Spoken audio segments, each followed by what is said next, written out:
of the conquering German armies covered Western Europe. The self-styled masting high.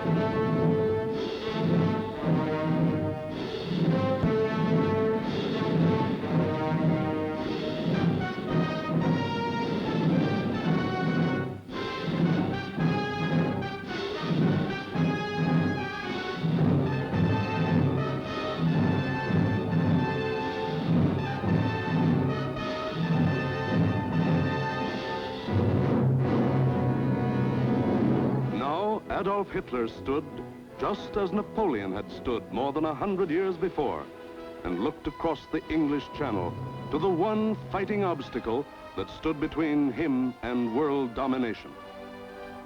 The chalk cliffs of Britain rose sheer and white out of the choppy waters. And beyond, a little island, smaller than the state of Wyoming. Crush that little island and its stubborn people, and the way was open for world conquest. The fall of Austria, Czechoslovakia, Poland, Denmark, Norway, Holland, Belgium, France had given him more than 100 million slaves to work for him or starve. The preliminaries were over. It was time for the main event, the Battle of Britain.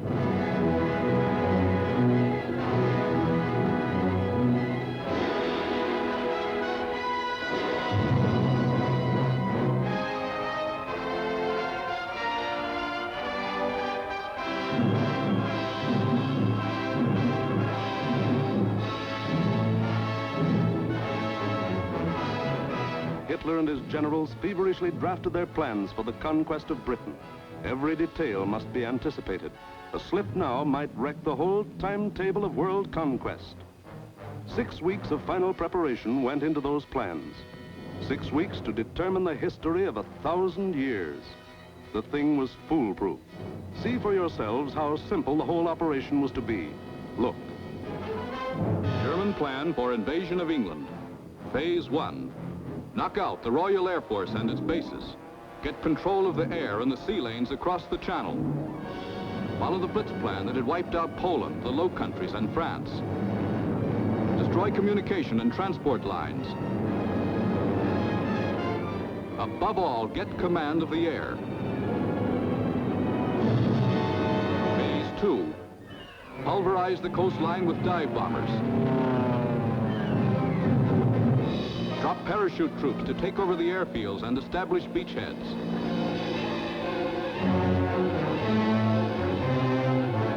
Phase 3. Actual invasion. Pour the German panzer divisions across in high-speed barges under an umbrella protecting fighter planes. Then send spearheads of armed might to divide, surround, destroy all opposition. That's all there was to it.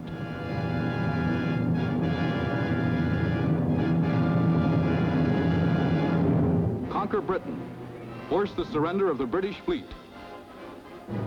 Then, with the combined sea power of Germany, Britain, Italy, France, and Japan, he could control the seas and tell us where to head in. The torch of freedom flickered low. On the Channel invasion coasts, more than 100 fully equipped German divisions were singing the Nazi theme song, "We are sailing against England," as they waited the word from Hitler.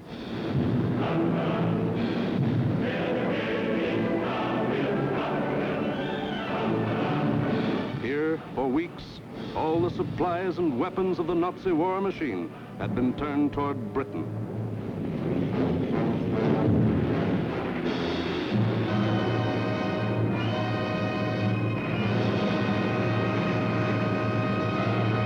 The joy jaws of the Nazi whale were set to swallow Jonah. And what about Jonah? How was he doing?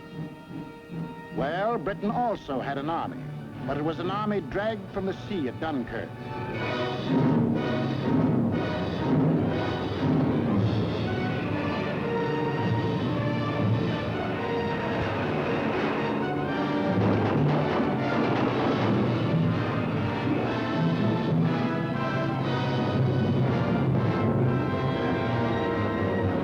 An army without weapons. These had been left behind on the roads of France. Tanks, guns, motorized equipment, all abandoned to save the one priceless item, men.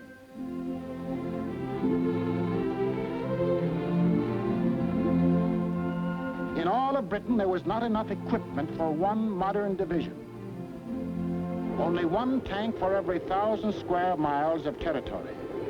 Only one machine gun for every 1,500 yards of beach. Britain had a navy too, but it was scattered all over the globe, guarding vital food and supply lines. And the British knew it would be suicide to use their fleet in the narrow waters of the English Channel with the German Air Force in control of the air. Britain also had an air force. An air force outnumbered 10 to 1 by the enemy, both in men and machines. And then there was Britain herself, the people of Britain, the people who were to be terrorized and forced to surrender. They knew that every man, woman, and child, in uniform or out, would be Hitler's target in the onslaught that might come at any moment. They knew they had a job to do, and not much time to do it in. The young, the not so young, and the old. The clerk, the butcher, the farmer, the member of parliament, they formed the civilian army, Britain's home guard. They started from scratch.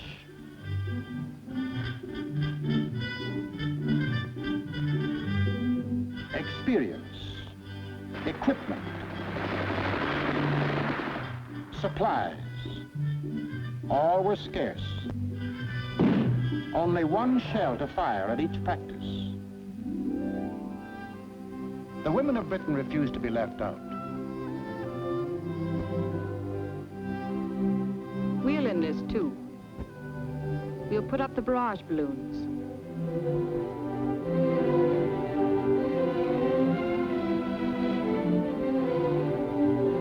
Man the ack-ack guns.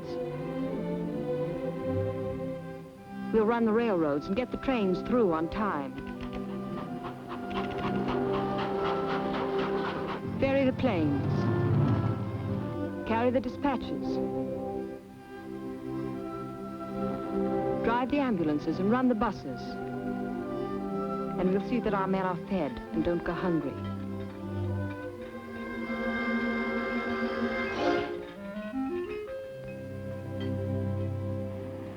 Others worked, men and women alike.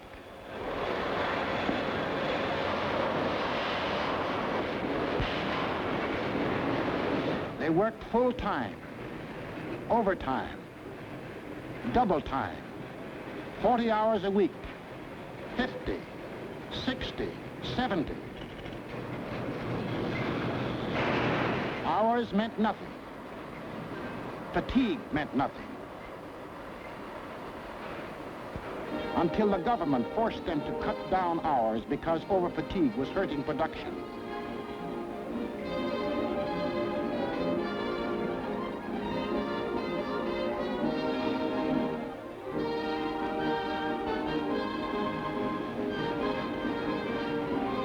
And when they weren't working, the men patrolled the moors for parachutists, blocked the roads, rehearsed invasion defenses.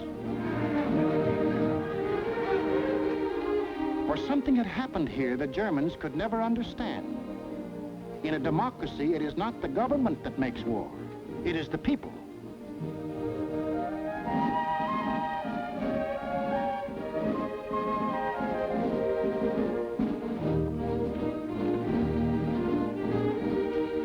To lead them, the people had chosen Winston Churchill as their prime minister. And he spoke the words in every British heart when he said, "We shall defend our island, whatever the cost may be. We shall fight on beaches, landing grounds, in fields, in streets, and on the hills. We shall never surrender." This was Britain in its darkest hour. The people knew they were in for the worst the Nazi mind could invent, yet they didn't panic or run away. They patrolled and waited. They drilled and waited. They worked and waited.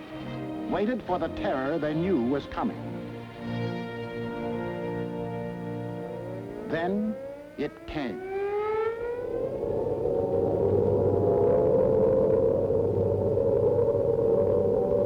That's the sound that became part of the life of every man, woman, and child in Britain.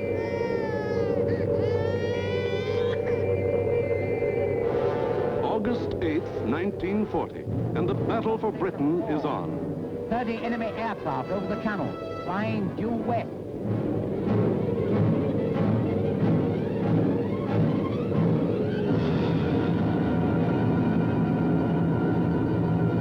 Here comes the Luftwaffe. In dozens of flights, hundreds of planes, bombers, fighters, dive bombers, across that 21 miles of channel, that 8 short minutes of water. Their first tactics were to bomb convoys in the channel. Convoys loaded with food and munitions, bound for the great port of London.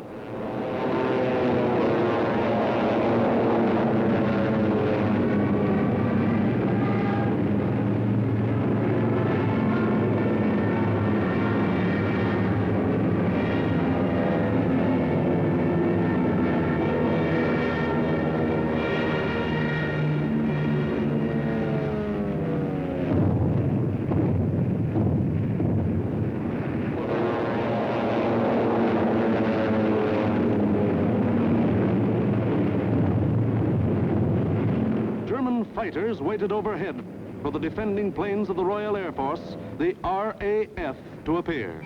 They didn't have long to wait.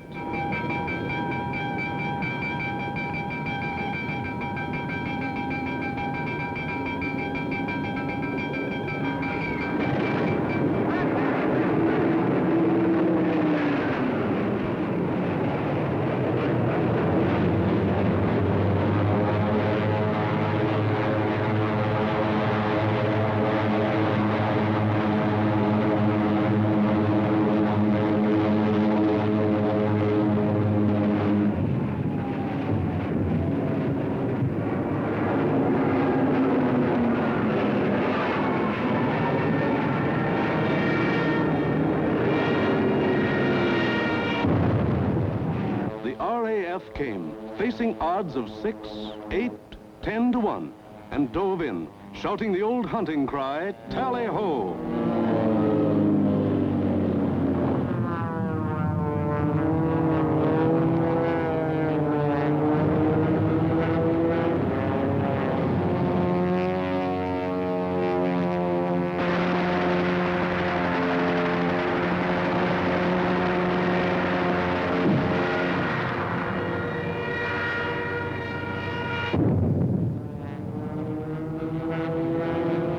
One of the Nazi plan called for the RAF to be knocked out of the air. But the men of the RAF hadn't read the Nazi plan.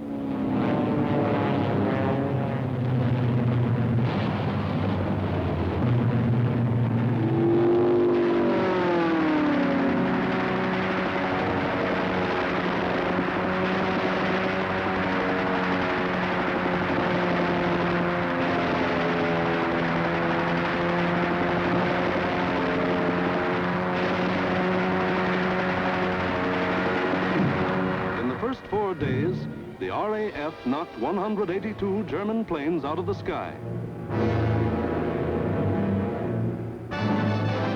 For the next week, the Germans attacked the coast cities from the Thames River to Weymouth.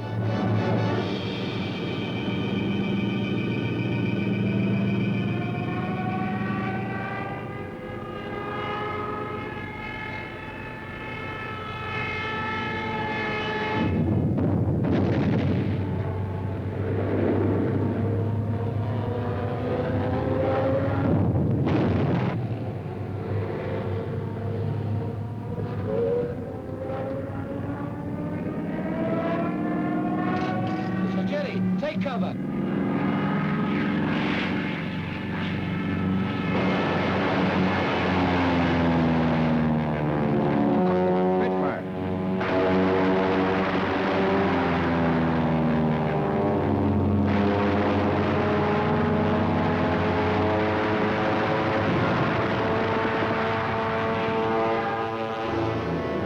Paid off with 180 more planes. Then the Luftwaffe battered the great port towns of Southampton, Plymouth, trying for a knockout before the flow of supplies from overseas. The ports took a terrible pounding, but they couldn't be knocked out. Cargoes went on being unloaded with the protection of the RAF overhead. Battling the Spitfires and Hurricanes in the air wasn't panning out. So Goering switched his main attacks to the fighter airfields, Dover, Deal, Hawking. Maybe he could destroy the planes on the ground. He bombed the airfields, and the fields were hit. But the planes were saved. For Britain, unlike Poland and the Low Countries, didn't make the mistake of bunching its planes on the runways. The planes of the RAF were scattered and hidden, only a few on any one field, and those in the far corners. The Spitfires still went up to meet the enemy. In the first 10 days of the Battle of Britain, Goering launched 26 major attacks to get command of the air and lost 697 aircraft. The British lost 153, and 60 British pilots bailed out.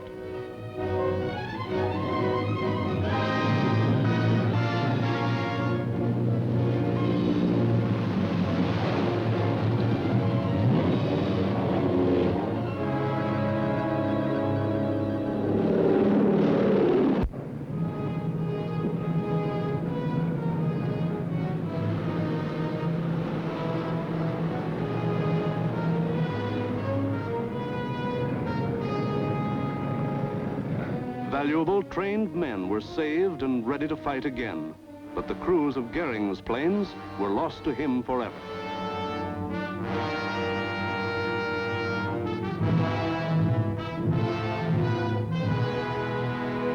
The pace was too hot. Something was going haywire.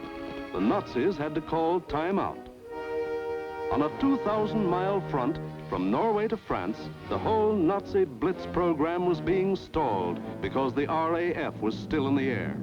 The shock troops were getting hoarse from singing, "We are sailing against England."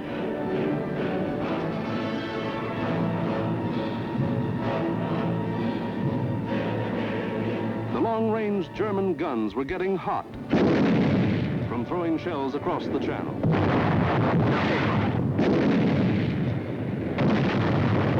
In public, Hitler assured the Germans, "Mr. Churchill tells his people that England will win, but I tell you that victory will belong to Germany." But in private, he sent for Goering, the boss of the Luftwaffe, and put him on the hot seat. Goering was told to do something and do it quick. So on August 30th, he ordered all-out attacks on inland aerodromes and industrial centers. Maybe he could knock out the RAF on the assembly line. And he adopted new tactics, too. More fighters and fewer bombers. Or maybe he just had fewer bombers to send. Anyway, those he did send were well protected. Fighters above at high altitudes. Fighters on both sides. Fighters in the front and in the rear. Fighters weaving in and out of the bomber formations. Britain, winner of the first round, was ready. With higher morale and sharper defense. Improved listening posts were set up all along the coast and warned of the enemy's approach before he left the continent. A quick flash from the control station to the fighter station. And pilots were on their way to meet the enemy while he was still over the channel.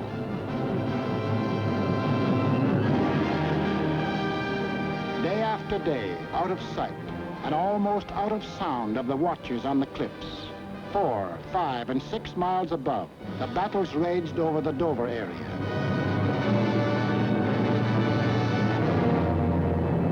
The Dover Dover area became known as Hell's Corner. By sheer weight of numbers, the enemy again and again broke through the coastal defenses.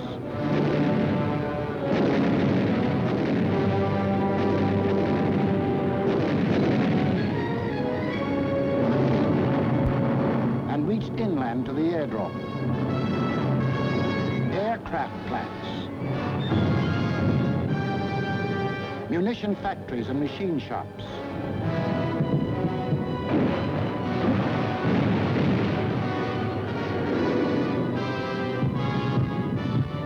Hello, gunfire in the southeast. Right.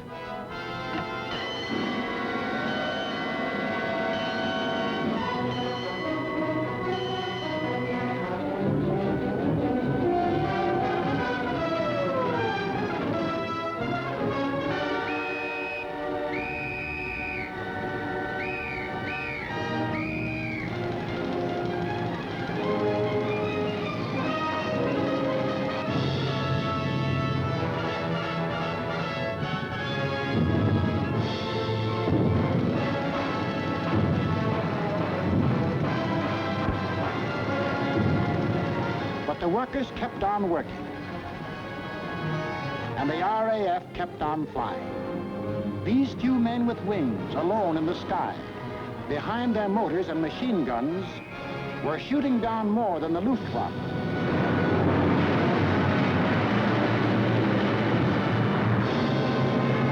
They were smashing the whole Nazi plan of world conquest.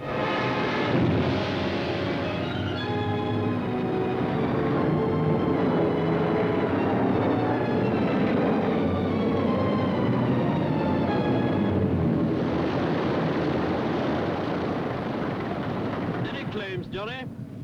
109 destroyed, Freddie, yes. Oh, good show. How'd you get on, sir? I had a wonderful party, thanks. Are you all right? You get any of the batters? Yes, I got a Messerschmitt 109 and a Dornier. Between August 24th and September 5th, 35 major attacks were launched. They cost the Germans 562 planes, while the British lost only 219 planes and saved 132 pilots. Invasion plans were going completely haywire. The Nazis were blind with rage. The German mind has never understood why free people fight on against overwhelming odds. Hitler now knew he was superior in every weapon except the weapon of spirit. So he told Goering, break that spirit, crush the people, crush the spirit of democratic life itself. Invasion now would have to wait. The Nazis would avoid the RAF and smash the great city of London into the rubble heap they had made of Warsaw and Rotterdam. Could London take it? Even the people themselves didn't know the answer. The defenses they trusted in were London's hastily assembled anti-aircraft, the ack-ack guns, the balloon barrage which kept the raiders at high altitudes, the Royal Air Force, now down to its last reserves, and the plain, downright guts of people.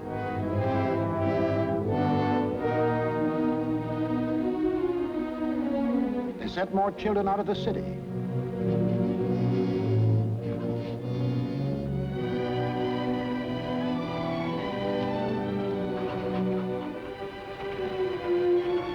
Tightened air raid precautions, stationed more airplane spotters, rehearsed firefighters, moved into bomb shelters.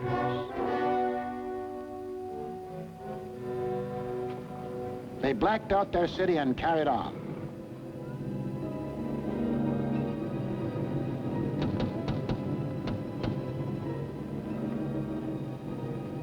The first blow aimed to crush the British spirit came on September 7th.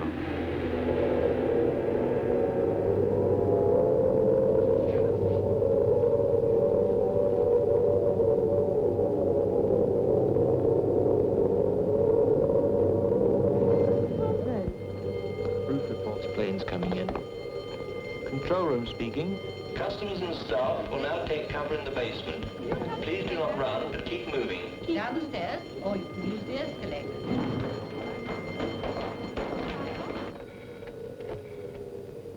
floor, clear. Second floor clear. First floor, clear. That day, when 375 German planes came roaring up the Thames River, the Battle of Britain became the Battle of London. The Germans broke through the charge of Hurricanes and Spitfires that went out to meet them.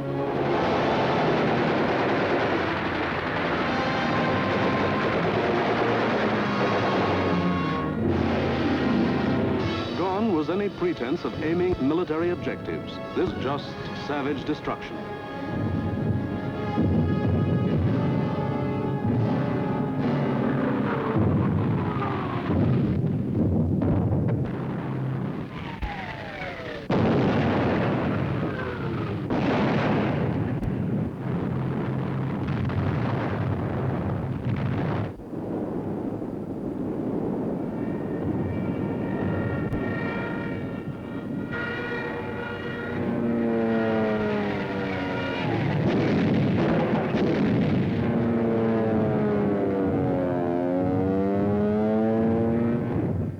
Bombs fell alike on the homes of the East End poor and the Mayfair rich, on shops, hospitals, churches. For 28 days, the Nazis were to drop everything in the book on the city of London. Tons upon tons of high explosives, delayed action bombs that exploded days later, torpedoes that sheared away whole buildings. And underneath the war in the air, the war of the man in the street went on.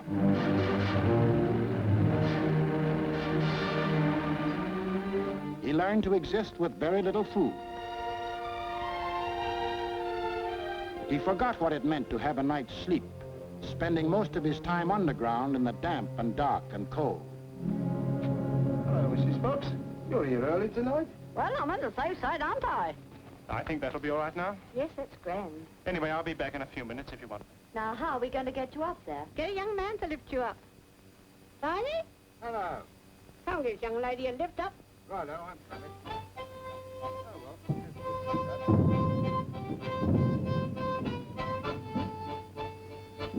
The air raid wardens stayed at their posts. Doctors and nurses worked on steadily as the bombs crashed all around them. Rescue squads labored night and day.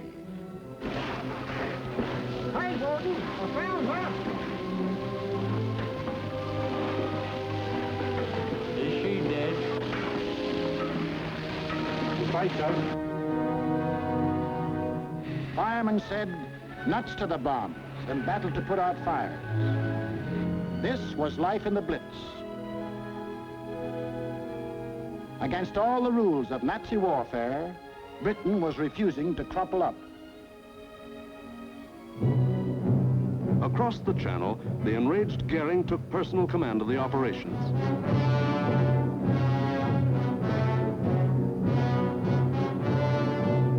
And on September 15th, he sent the Luftwaffe into one of its greatest attacks.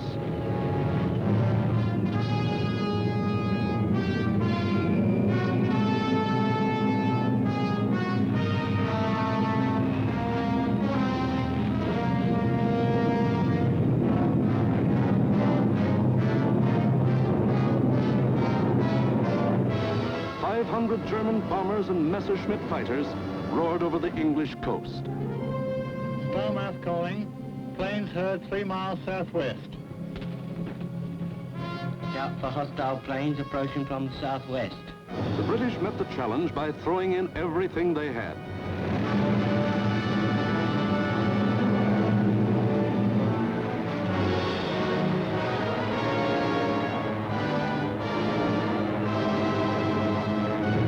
Historic three-dimensional battle took place inside an area 60 miles long, 38 broad, and from 5 to 6 miles high.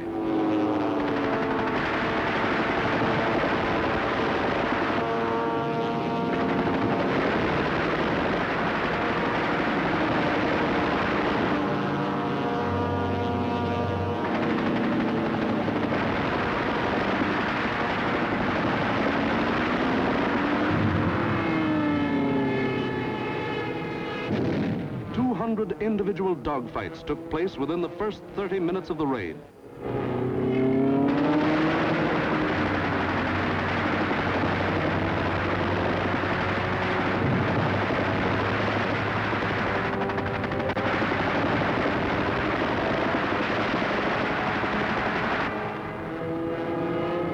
Right on our own doorstep. Oh, what a strength.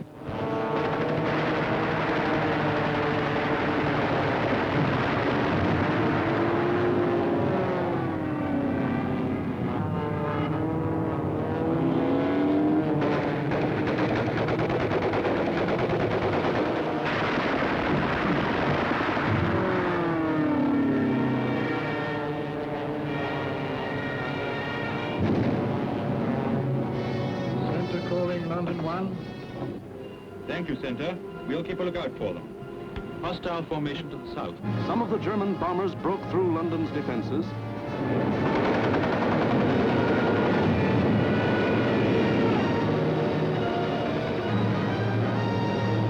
And reached the center of the city.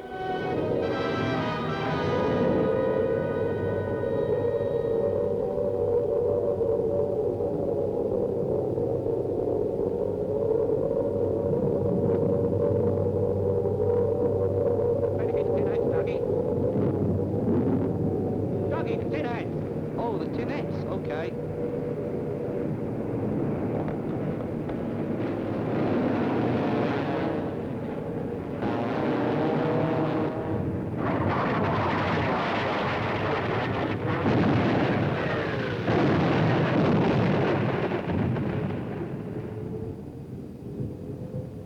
Doggy! Doggy, where are you?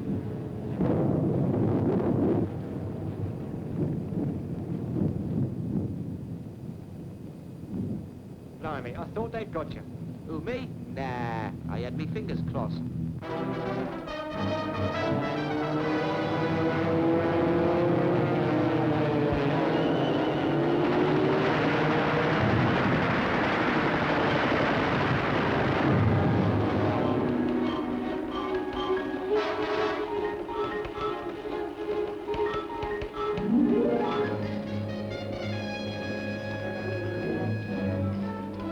Air Ministry communique. The biggest bag yet. 185 enemy aircraft shot down. End of message. Of the 500 German planes that came over that day, more than 1/3 were shot down.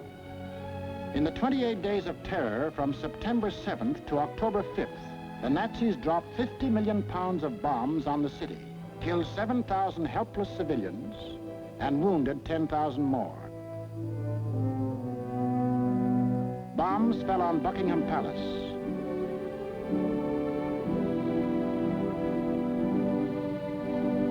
Westminster Abbey, the Houses of Parliament, Fleet Street, the center of the news, St. Paul's Cathedral. Bombs blasting the historic past out of the lives of Englishmen.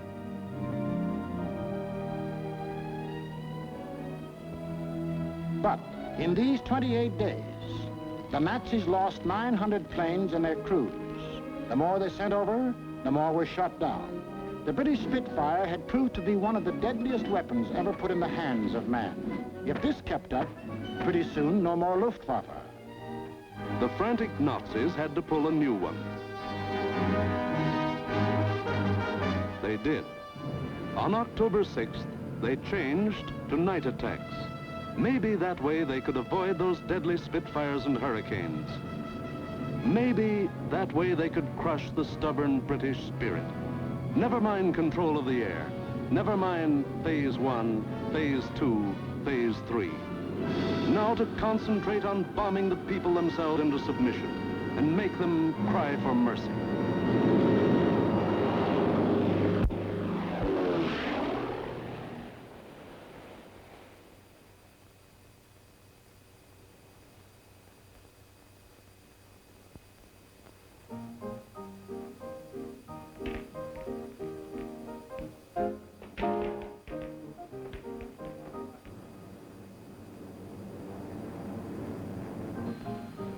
hostile raid, sir.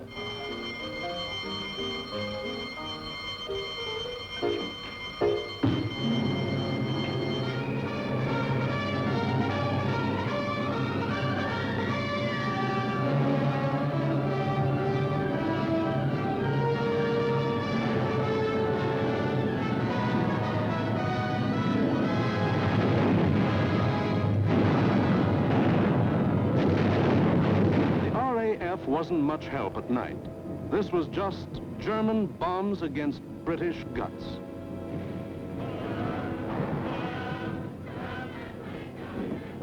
Harvey. Hello, Jack. Sound happy enough down there tonight, don't they? Yes, they're all right.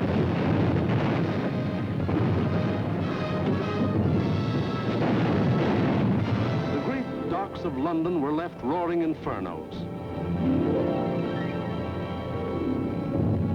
Homes were destroyed by incendiaries. Business blocks were aflame. And still the people of London took it. Night after night, they burrowed underground. And morning after morning, they dug themselves out of the wreckage.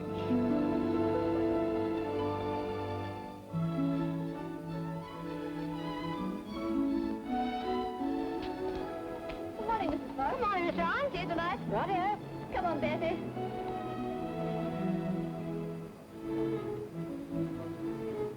Would you like to sit down? Thanks. Morning, Miss Ryan. Sleep well? Fine, thanks. Wasn't it a quiet night? What about the one that came down about 2? I didn't hear it.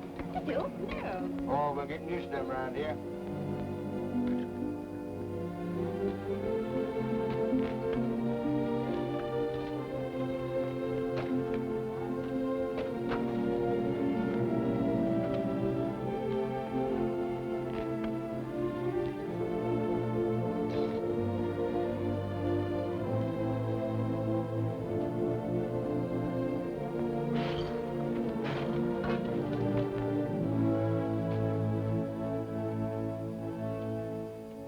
You'd better go away from this for a bit. Of course not. It'd take more than this to get me out of my home. Now go on, you've got to get to work. Okay. The Battle of London was the battle of the people of the city. In spite of bombs and fire and death, they got to their desks and workbenches to spend another 10 or 12 hours working, working, working. The British spirit was stronger than ever.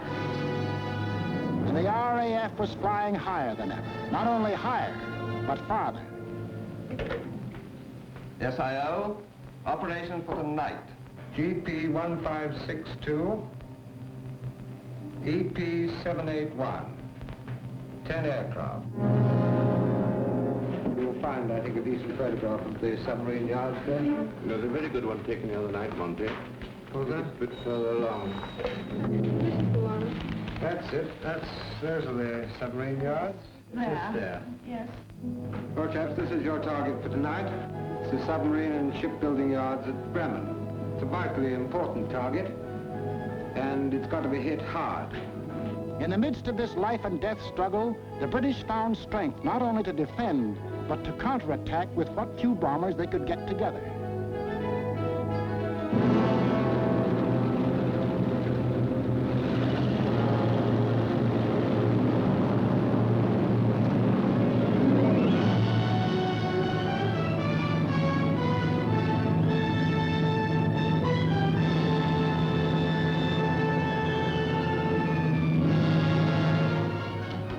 Charlie airborne, sir.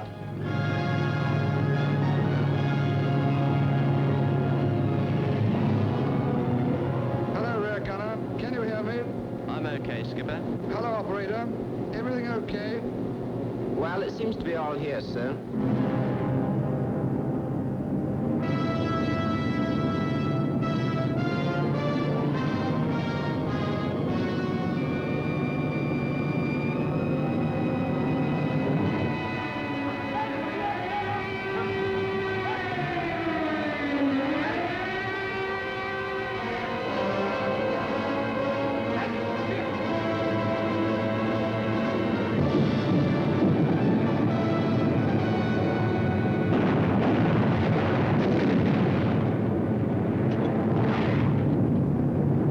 stand by. I'm going in a glide.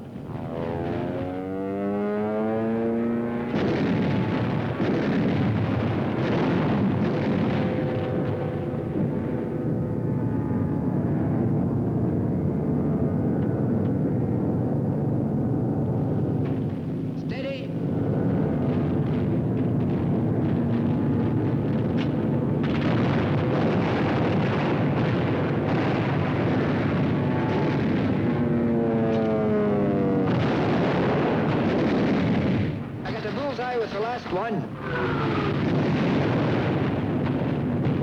Here was the RAF giving it back. Hitler cried, "Night gangsters! For this crime I will exact 1,000-fold revenge." All the available German night bombers were put into the air.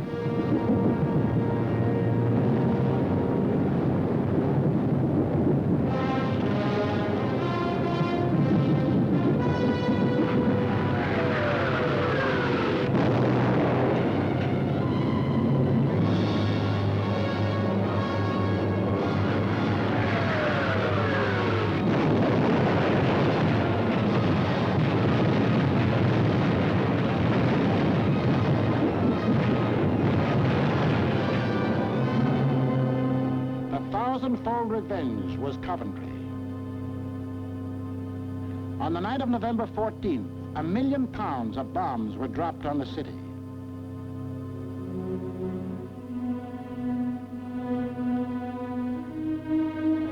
Coventry was smashed as flat as Warsaw and Rotterdam.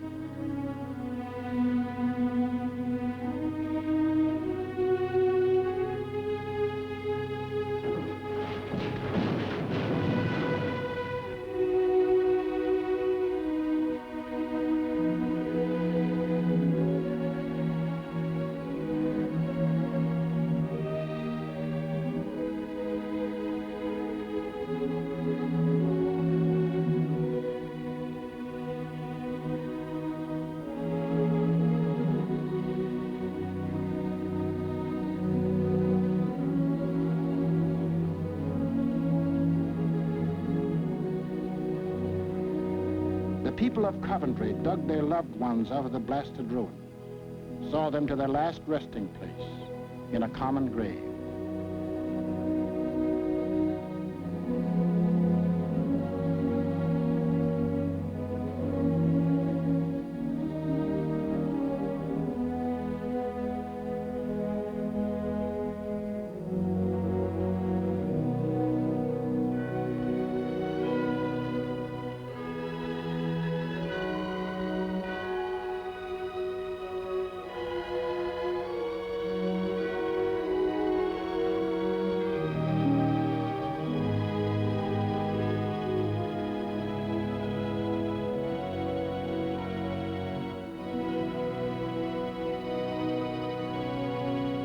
Hitler could kill them, but damned if he could lick them. They went back to their lathes and machines, for they knew the machine bench was as deadly a weapon as the rifle. And in their hearts was a grim determination that this enemy must be destroyed, that the day was coming when they would strike back, and how they would strike back. Christmas, 1940.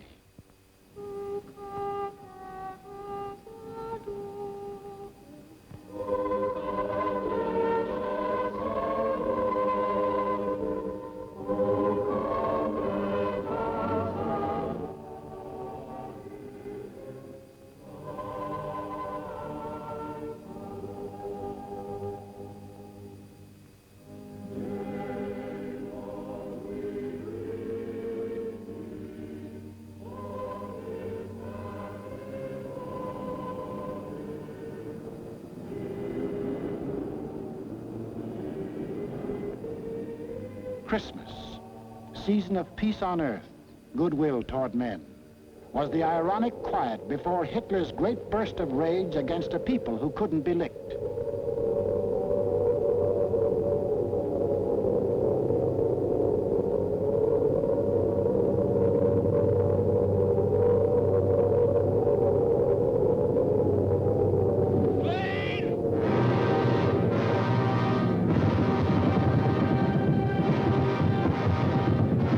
couldn't bomb them into submission, so he would burn them to ashes.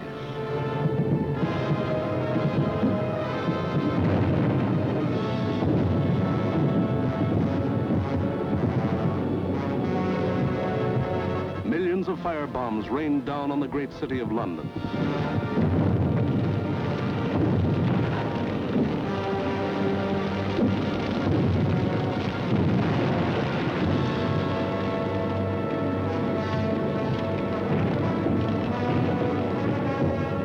In a matter of minutes, more than 1,500 different sections of the city burst into roaring flames. Flames that swiftly merged into the greatest fire in recorded history.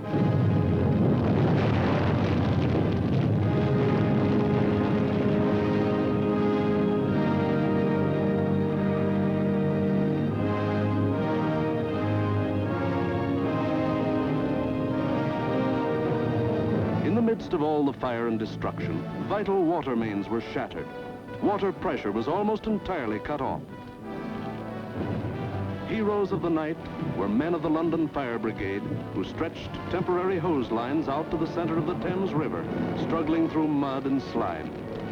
For the Nazis had carefully picked a night on which the Thames River had one of the lowest ebb tides on record.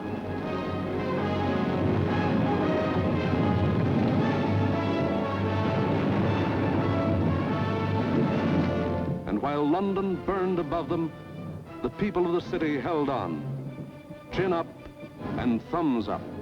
They knew this was the people's war, and they were the people.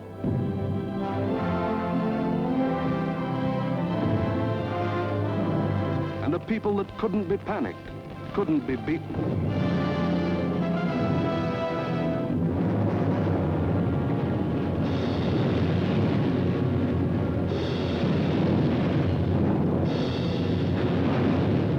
In the months to come, the British were to suffer many such bombings and burnings. But a nation that calls on cold courage when hot courage runs thin may die, but it can't be defeated.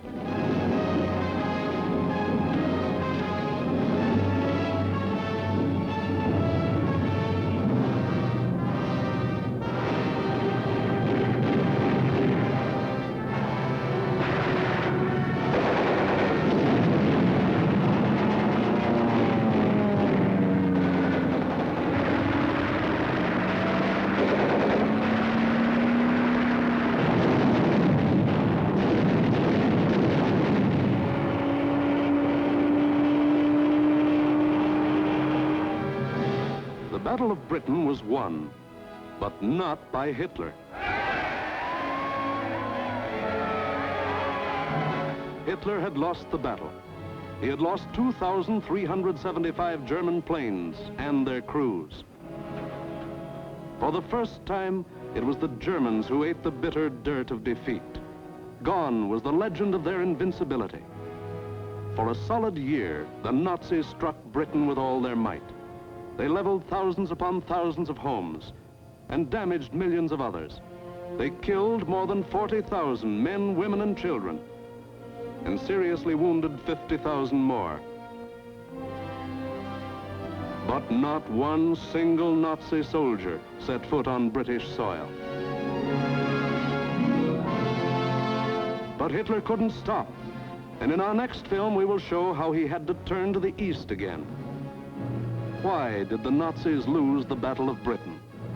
First, because a regimented people met an equally determined free people, and the free people made them quit cold.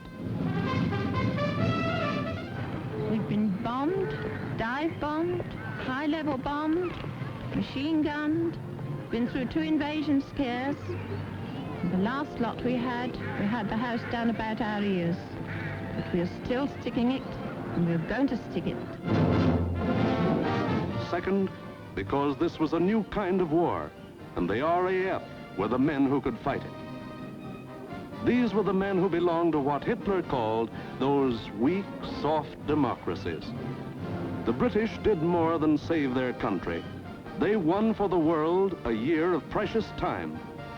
It was not only for the people of Britain, but for the people of the world that Winston Churchill spoke when he said, Never, in the field of human conflict, was so much owed by so many to so few.